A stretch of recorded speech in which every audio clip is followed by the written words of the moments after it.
Hello বন্ধুরা, সবাই কেমন আছেন? আশা করি সবাই খুব ভালো আছেন। আমি খুব ভালো আছি। আজ আপনাদের জন্য একটা খুব সুন্দর সিম্পল রেমেডি নিয়ে এসেছি। কি? আজকে একটা ফেস ওয়াশ বা বডি ওয়াশ যেটা বলতে পারেন সেটা বানিয়ে দেখাবো। তাও আবার এই যেই উপকরণগুলো দেখছেন সেইগুলো দিয়ে। অর্থাৎ জবা ফুল, গোলাপ ফুল, কমলালেবুর খোসা সব কিছু দিয়ে একটা ফেস ওয়াশ বানাবো যেটা আমাদের স্কিনকে ঝকঝকে দাগমুক্ত করবে, স্কিনের যাবতীয় দাগ দূর করতে সাহায্য করবে। কারণ যে আজকের যে ফেস ওয়াশটা বানাবো সেটা নামি দামি কোনো ফেস ওয়াশের সঙ্গে পাল্লা দিলে কোনো অংশে কম যাবে না। তো তার জন্য দেখুন আমি এই জবা ফুল দেখাচ্ছি। জবা ফুল, এরকম লাল জবা ফুল প্রত্যেকের বাড়িতে একটু পুজোর সময় বা পুজো দেওয়া হয় মা কালীর গলায়, বা গাছ থাকলে সেই গাছে হয়ে থাকে। তো এই ফুলগুলো কি হয়, পুজো হয়ে যাওয়ার পরে আমরা যেটা করি ফেলে দিই। কিন্তু এই জবা ফুলগুলো যদি আপনারা শুকিয়ে রাখতে পারেন তাহলে কিন্তু অনেক কিছু রেমেডিতে এই জবা ফুল কাজ দেবে। জবা ফুল, শুকনো জবা ফুল আর কি। তো আজকে কিভাবে সেটা বানাবেন তার জন্য সেটাও দেখাবো। আর নিচে আমি এখানে কিছু গাঁদা ফুল বা মেরিগোল্ড। এই গাঁদা ফুল দু রকমের কালার, দু রকম বলবো না, অনেক রকমেরই হয়, কিন্তু মূলত আমরা এই হলুদ আর অরেঞ্জ কালারটাই দেখতে পাই। তো এখানে আপনারা চাইলে এই দুটো কালারও ইউজ করতে পারেন, না হলে যে কোনো একটা কালার দিয়েও করতে পারেন। এই গাঁদা ফুলও তাই আমরা পুজোর সময় ম্যাক্সিমামটাই ঠাকুরকে দিয়ে থাকি। তাছাড়াও আমরা বিভিন্ন রকম ঘর সাজানোতে এই উপাদানগুলোতে ইউজ করি।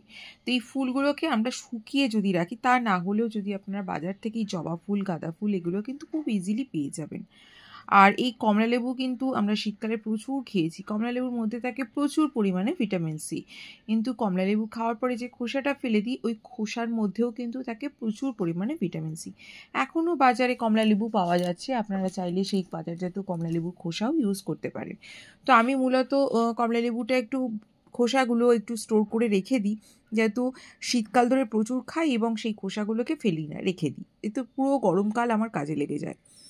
আর এটা দেখতেই পাচ্ছেন, এটা গোলাপ ফুল। গোলাপ ফুল অনেক রকমের কালার হয়। মূলত আজকের আমি এই রেমেডিটা করতে লাল গোলাপই ইউজ করেছি, কিন্তু আপনাদেরকে দেখাচ্ছি এই গোলাপটা, কারণ এটা দেখাতে আমার খুব ইচ্ছা করলো।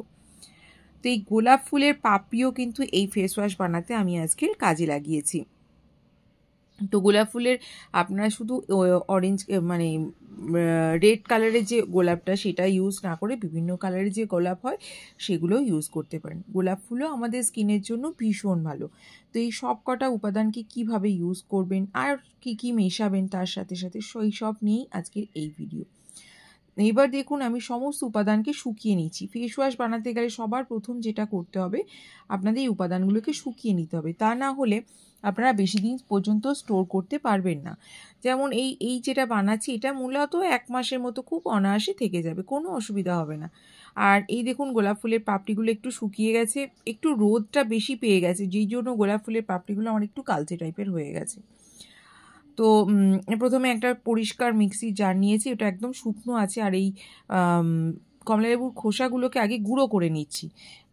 গুঁড়ো মানে হাত দিয়ে ভেঙে ভেঙে নিচ্ছি। তার কারণ হচ্ছে একটু যত পারেন ছোট করে নেবেন। ছোট না করলে এই মানে যখন মিক্সিতে দিয়ে গুঁড়ো করবেন তখন কিন্তু প্রচণ্ড জোরে একটা ঝাঁকুনি দেয়। সেই জন্য যতটা পারবেন হাত দিয়ে ছোট ছোট করে ভেঙে নেবেন। আর রোদে দিলেই 1 দিন থেকে খুব বেশি হলে 2 দিনের মতো লাগে এটা শুকনো হতে, তারপরে খুব সুন্দরভাবে শুকিয়ে যায়। এবার একে একে মিক্সির মধ্যে আমি সমস্ত ফুলের, যে সমস্ত ফুলের পাপড়িগুলো দিয়ে শুকিয়ে রেখেছি সেগুলো সব দিয়ে দিচ্ছি।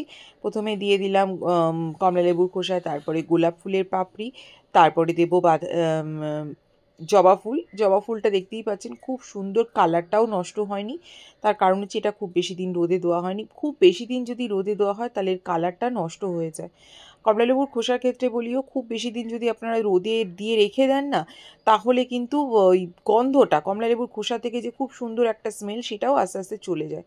তো খুব বেশি রোদে দেওয়ার দরকার নেই, 2 থেকে 3 দিন রোদে দিলেই কিন্তু এগুলো শুকনো হয়ে যায়। আর এর সাথে ওই আমি গাঁদা ফুলের যে পাপড়িগুলো শুকিয়ে রেখেছিলাম সেগুলো দিয়ে দিলাম। শুধু ফুলের পাপড়ি দেব না, এর সাথে আরও কিছু জিনিস মেশাবো।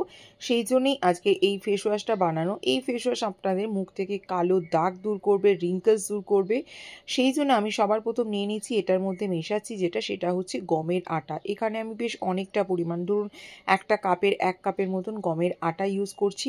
আপনারা গমের আটা কিন্তু আমাদের খুব স্কিন থেকে দাগ, নোংরা দূর করতে সাহায্য করে। এর সাথে আমি মেশাচ্ছি চালের গুঁড়ো, ঠিক সেম পরিমাণে নিয়েছি চালের গুঁড়ো। চালের গুঁড়ো যদি না থাকে আপনারা এখানে আতপ চালও ইউজ করতে পারেন, যেহেতু এটা মিক্সিতে তো গুঁড়ো হবে, তখন খুব ভালো করে গুঁড়ো হয়ে যাবে। আমার কাছে যেহেতু গুঁড়োটা ছিল, আমি গুঁড়োটাই এর মধ্যে দিয়ে দিলাম। তার সাথে মেশাবো আমি বেসন। বেসন কিন্তু আমাদের স্কিন থেকে নোংরা দাগ, তেল, ময়লা এগুলো দূর করতে সাহায্য করে। বেসনের পরিমাণও সেম থাকবে। সব কটা উপাদানকে সম পরিমাণ নিয়েছি। এবার বলি ফুলগুলোর পরিমাণ যদি আপনারা জিজ্ঞাসা করেন, তাহলে ফুলগুলো কিন্তু আমি কোনো পরিমাণ, ফুল বা কমলালেবুর খোসা এগুলো কোনো পরিমাণ নিইনি। এগুলো মূলত ওই একটা মেজারমেন্ট করে নিয়েছি।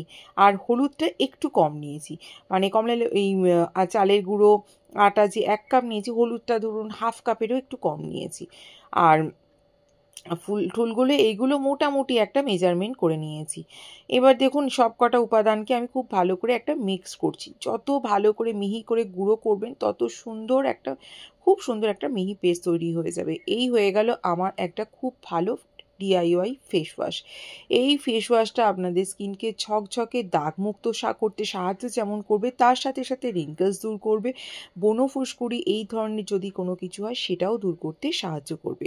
তো হয়ে গেছে। এটা যেহেতু আমি একদমই কোনো প্রিজারভেটিভ জিনিস দেওয়া থাকবে না, এবং আমি চাইছি এটা মোটামুটি 1 থেকে 1.5 মাসের মতো যায়, সেই জন্য এটাকে আমি, যেহেতু শুকনো জিনিস দিয়েছি, এর মধ্যে কোনো জলীয় জিনিস নেই, তবুও আমি আরেকটু রোদে দিয়ে নেব। রোদে দিয়ে নিলে কিন্তু আমার একটু এর সেলফ লাইফটা একটু কিছুদিন থাকবে, বেশ অনেক দিনই আমি এটা ইউজ করতে পারবো। এবার বলি কিভাবে মাখবেন। এটা মূলত আপনারা দই দিয়ে, দুধ দিয়ে, গোলাপ জলের সাথে, যদি কিছু না হয় প্লেন জলের সাথেও মাখতে পারেন। কাঁচের শিশিতে রাখলে বেশি ভালো হবে, যদি না হয় আপনারা প্লাস্টিকের শিশিতেও রাখতে পারেন, কোনো অসুবিধা নেই। কারা কারা মাখতে পারেন, সবাই মাখতে পারে, বিশেষ করে ছোট বাচ্চাদের ক্ষেত্রে এটা কিন্তু ভীষণ ভালো। এটা মাখলে কোনো স্কিনের কোনো ক্ষতি করবে না, কিন্তু যদি কোনো জিনিসে তার অ্যালার্জি থাকে তাহলে সেই সব জিনিসগুলো বাদ দিয়ে মাখবেন। ব্যাস, মূলত আমি একটু রোদে দিচ্ছি একটুখানির জন্য। দেখুন এগুলো সব স্টোর করা আছে। এখানেই শেষ করছি। কেমন হয়েছে অবশ্যই জানাবেন। সবাই খুব ভালো থাকুন, সুস্থ থাকুন।